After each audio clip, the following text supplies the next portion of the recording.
Caçada selvagem. Caçada selvagem. De fazendeiros e pastores, leiteiras e parteiras, todo o povo comum do continente compartilha histórias sussurradas de uma procissão espectral cavalgando pelo céu. A caçada selvagem é como chama. Ventos e ventanias, tempestades e nevascas surgem sempre que ela é avistada, e tudo fica frio, apesar do sol ter brilhado momentos antes. Alguns se lembram apenas do frio do choque do encontro e alegam que os cavaleiros sempre chegam no inverno, mas não é assim. A caçada traz a sua própria geada. A morte e a guerra galopam ao seu lado, ou é o que diz a superstição. Porém, maligno o suficiente é a própria caçada. Ela toma prisioneiros jovens, na maioria das vezes no auge dos seus anos primais, entre 10 e 20 verões passados. A caçada passa rapidamente e então eles desaparecem, somente para retornarem muitos anos depois, sem memória alguma do que aconteceu no meio tempo. Uma espada para bruxas. Quem são os caçadores? Você pergunta. Gente como você e eu respondo. O tipo decente, que odeia mentiras, que faz o bem. Do tipo que vive de acordo com as leis dos deuses e as leis da natureza também. Aqueles que têm nojo das maquinações de bruxas, magos e não humanos. Tudo que nos separa de novo é que nos temos coragem de pegar armas, defender nossas terras do mal, cortar a gangrena que nos devora por dentro. Não temos nenhum líder, não temos fortalezas nem terras, apesar do temente Deus Hadovide nos apoiar com o seu ouro às vezes, não somos jurados a ele e nem qualquer outro governador. Nós servimos somente ao fogo dourado e escutamos somente nossas próprias consciências. Quem pode se juntar a nós? Qualquer pessoa com uma alma honesta e de corpo saudável. Você pode nos encontrar em toda a cidade grande do norte. Iremos fornecer um quarto, alojamento e uma arma. Vamos explicar como identificar os sinais reveladores do mal, com marcas de nascença em formatos estranhos e arcanos, pele lisa em uma senhora com mais de 30 primaveras de idade, e gatos pretos no jardim, para dizer alguns. Vamos mostrar como se defender de bruxaria, como domar e extinguir elementos de magia com o dimerítio. Vamos instruí-los sobre como arrancar os segredos mais sombrios de um pecador com ferro quente e como concedê-los a morte purificadora com a ajuda do fogo sagrado.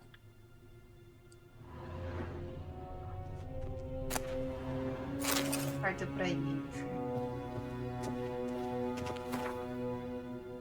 Yennefer, querida amiga, obrigada pela sua carta. Perdoe-me por não resolver a sua tentativa de contactar-me pelo melascópio mais cedo. Estou tentando imitar as minhas comunicações mágicas no mínimo possível. Nunca se sabe quem pode estar ouvindo, não concorda? Estou feliz que tenha encontrado uma posição na corte do nosso imperador. E desejo-lhe toda sorte na sua busca pela filha dele. É bom saber que as intenções de Ymir por ela se tornariam mais, como posso dizer, mundanas talvez. Quem sabe, nossas circunstâncias, um acordo com a estada possa ser possível? Em resposta à sua primeira pergunta, não posso alegar sem sombra de dúvidas que Ciri não apareceu em nenhum lugar ao sul de Uraka. Creio-me, eu reconheceria a assinatura mágica dela mesmo dormindo. Não tenho nenhum contato com Triss há um bom tempo. Só sei que as coisas em Novigrad mudaram para pior. Ela mencionou algo anteriormente sobre fugir para Kovir, mas temo que na situação política atual, isso seja um devaneio impossível. Espero poder juntar-me a você em Vizima em breve. Primeiro, no entanto, preciso acertar alguns assuntos urgentes e infelizes em Beauclair. Com carinho, Virgila Vigo. PS. Obrigada pela notícia sobre Geralt. Ele sempre parece cair em pé, não acha? É um gato.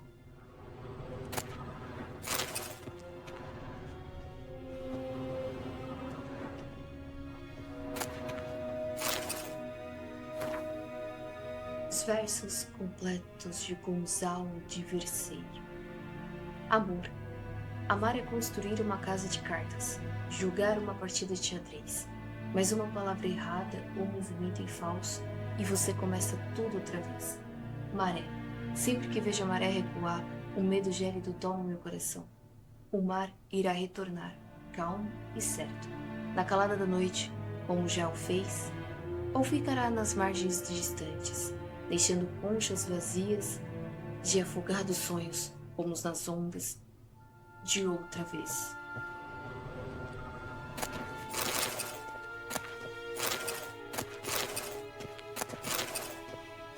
Último desejo.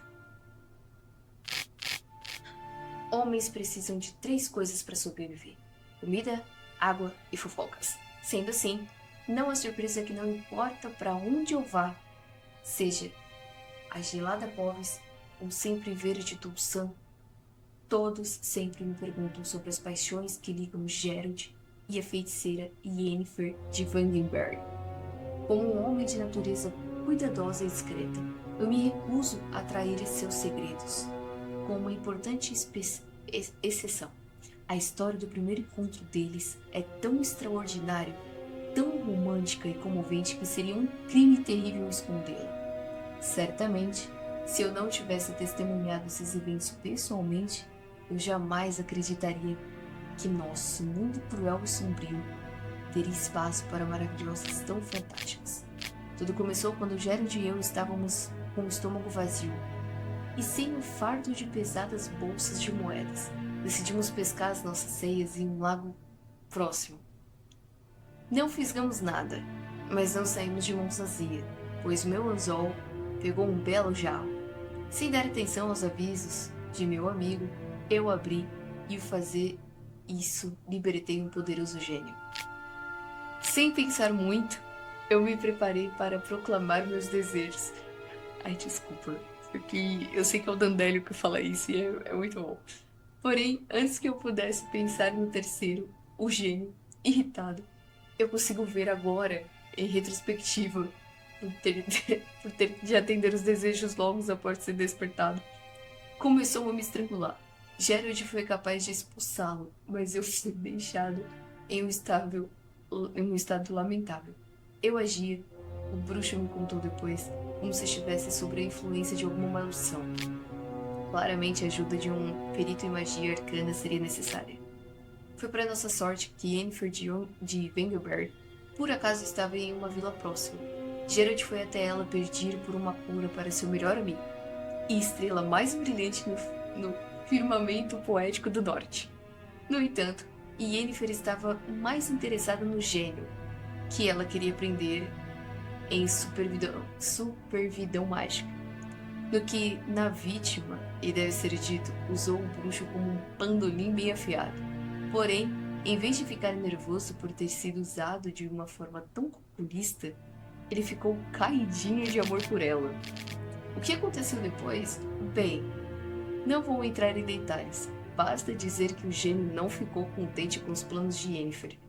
E sem sua cooperação, ela se mostrou incapaz de dominá-lo.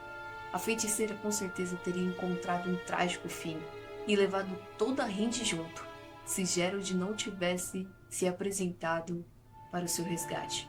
Pela primeira vez, ele não precisou sacar nenhuma das suas espadas.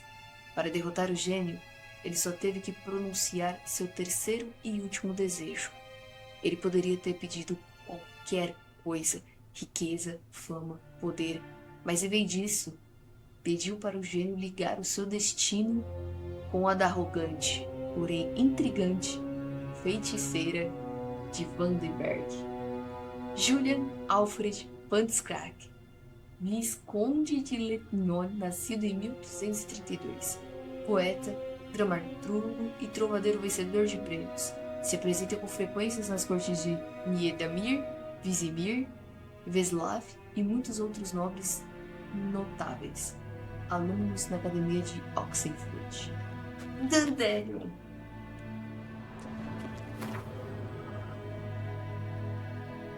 Esse eu já li.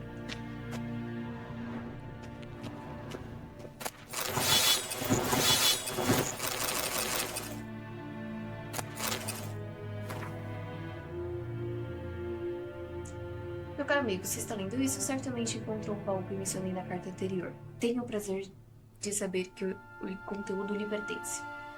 Ou seja, esse vai ser o que a gente vai usar. Depois que conversei com o Imperador sobre recursos adicionais para ajudar em sua missão, ele se dispôs a se desfazer desses itens de sua coleção pessoal. A armadura de Dom Blatana é uma peça rara e une os pontos fortes de Artenésia élfica e Nilfgaardiana. Parece que Francesca aceitou a oferta de Emir da placa Nilfgaardiana para suas tropas, apesar de sua tentativa de reforçar significativamente uma aliança nas margens do Reinos do Norte. Apenas uma parte de sua ajuda, contudo, chegou ao seu destino. Obviamente, os elfos não se impressionaram com o aço humano que receberam, que assim remodelaram a armadura ao seu gosto. Você finalmente terá a oportunidade de se passar pelo guarda pessoal da rainha de Dom Blatana. É um sonho seu, bem eu sei. Quanto ao segundo conjunto de armaduras, o imperador se mostrou muito mais enigmático. Segundo ele, foram presentes diplomáticos dos reinos distantes. A armadura do tigre é projetada especificamente para se adequar a um governante ocidental. Obviamente, Emir nesse caso foi forjada no estilo antigo de um ferreiro que roubou dos deuses os segredos de sua confecção. Ao menos é o que reza a lenda. Por fim, as espadas, que, se ao meu ver, pertencem a um sabre redaniano, embora não seja especialista. Essas lâminas supostamente pertencem a um mítico e misterioso herói. O homem forjou um pacto com o espírito da raposa, e com sua bênção recebeu a habilidade de matar os monstros que há muito atormentavam sua aldeia. Como você notará, ele carregava uma espada de aço e prata, fato que, ao meu ver, despertaria o seu interesse. Infelizmente, lendas são tudo o que posso oferecer. Caso disse, Emir era mesquinho com os detalhes. Ainda mais do que o habitual. É uma pena, porque confesso que ignora completamente a origem. Dito isso, acredito que seja possível seguramente descartar Zericânia e o Fier. Caro amigo, espero que você aprecie meus esforços para ajudar. Os dias presentes como melhor lhe convier. Espero que eles agilizem a busca pelo que perdemos. Sua amiga, Yennefer.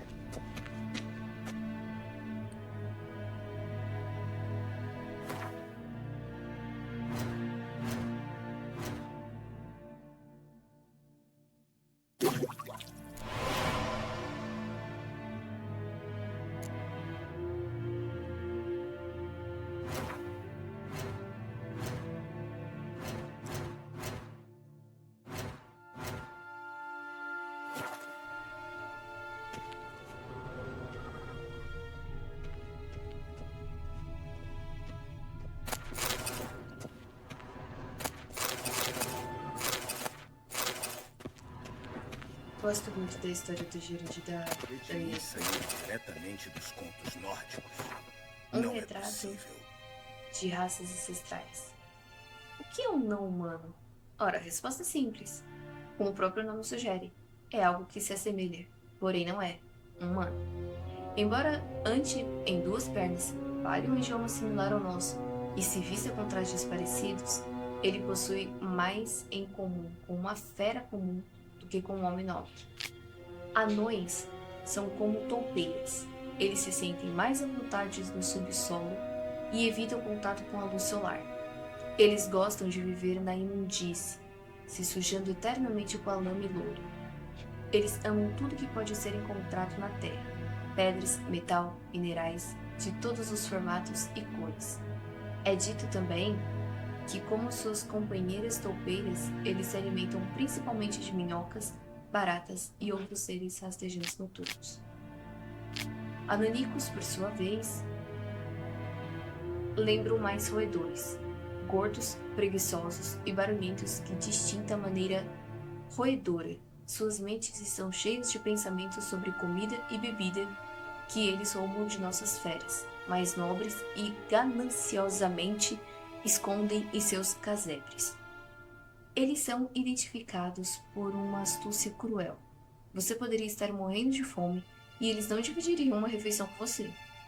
Você poderia estar uivando de pobreza e eles nadando em ouro, e eles ainda assim tomariam até a última coroa. Você poderia fazer apenas o bem para eles e eles ainda assim te apunhalarem pelas costas. Elfos, por sua vez, aparecem ter relação com as aves de rapina que vivem na distante Zericânia. Eles gostam de penas coloridas. Eles iriam prontamente passar o resto do dia olhando seus reflexos na água e cantando seus próprios louvores. Eles estão cheios de amor próprio e não sentem mais desejo algum em relação a membros do sexo oposto de sua própria espécie. Sua aparência, inquestionavelmente agradável aos olhos, é realmente enganadora, pois eles são extraordinariamente cruéis. E qualquer um que julgá-los somente pela aparência, eles enganam e então matam a sangue frio. A melhor prova disso, os achados Squirtle, bandidos que alegam lutar pela liberdade, mas na verdade só almejam matar os humanos. Todas essas hediondas raças ancestrais estão, para nossa grande sorte, lentamente se extinguindo. A ideia de que seus bisnetos nunca irão conhecer essas raças preenche de alegria o coração de todos os homens honestos. A nação de que, na época deles, anões, anânicos e elfos serão meros personagens de contos de fadas, usados para assustar crianças. Às vezes eu fico pensando, mano, anões, anânicos e elfos, eles deveriam existir, né, cara? E aí viraram conto de fada porque olha só, os humanos mataram? Sei lá, mano. Tudo bem que os anões existem, né? Mas ainda assim. Ainda assim, né? Tipo, como uma coisa toda. Vamos lá. O que iria acontecer com Teméria? Teméria, uma terra onde leite e mel já fluíram. Em que ato ela foi injusta com os deuses para eles se tratarem com tanta crueldade? A Pérola do Norte, para alguns, é a distância de galope para a cavalaria de Nilfgaard para outros. Um país que resistiu a 2 guerras contra o Império. Foi aqui que suas batalhas mais sangrentas aconteceram. Foi em Teméria que seus atos mais bestiais se manifestaram. Foi a população de civis temerianos que teve de suportar o impacto total dos horrores da guerra. E nós o suportamos, com a coragem e firmeza, até a morte do nosso grande protetor, o rei Foltest.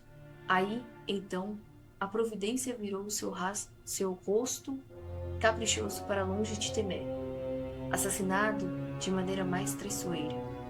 Foltest não deixou um sucessor digno para Teméria. E então, todo tipo de vira-lata logo caiu sobre ela, estraçalhando a terra como se fosse um pedaço de carniça. Ela não tinha mais aliados. Ninguém se lembrava que nós já fomos a armadura que protegia o norte dos esquemas do dançarino louco. Ele que tinha as lápides de seus inimigos pisoteadas em um salão de baile. Agora, não existe mais uma Teméria livre e independente. Um sol escuro se agiganta sobre suas muralhas. Porém, ainda existem temerianos. E sempre existirão. Enquanto o povo ainda acreditar, o usurpador que tomou nossa amada capital, Vizima, e a tratou como sua própria propriedade, sempre terá que olhar por cima de seus ombros com medo. Pois nas sombras não há somente uma adaga, mas o poder de uma nação de adagas, esperando para aplicar o golpe da justiça.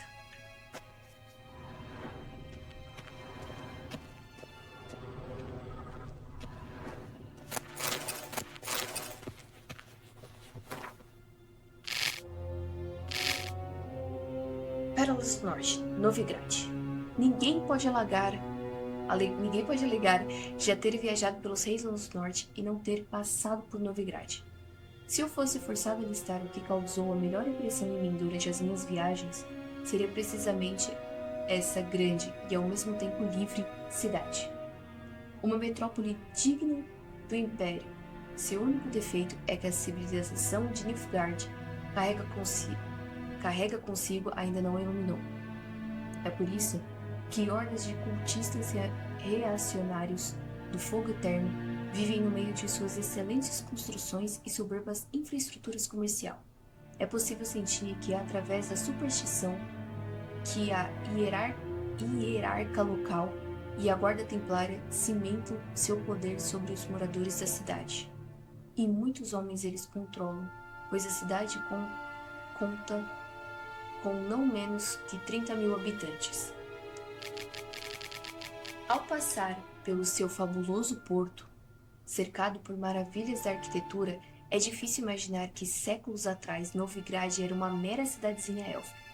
Quando a cidade caiu nas mãos dos nórdicos, seus problemas cresceram exponencialmente, pois, como é bem conhecido, o povo do norte sabe fazer muitas coisas boas, mas coabitar em par e em ordem não é uma delas. E então Novigrad primeiro pertenceu a Redânia e depois caiu sob o comando temeriano, até que finalmente, após infinitos consensos e barganhas, ela enfim se tornou uma cidade livre. Mas a cidade é realmente livre? Eu ouso duvidar. A influência redaniana se faz presente vigorosamente demais em cada esquina, e o fato de que a cidade está localizada dentro do território de Radovid fala por si só.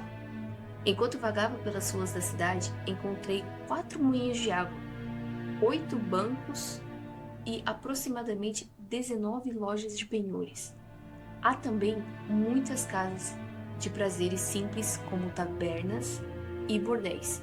E o compromisso de Novigrad com os assuntos de fé é testemunhado pelo fato de que a cidade contém não menos que, então estou brincando, 19 templos de fogo eterno. O que mais pode ser dito? Eu acho que Novigrad possui todas as qualidades de uma capital do mundo. E talvez seja isso que algum dia ela se torne. Primeiro, no entanto, alguém precisa trazer a ordem para dentro de suas paredes.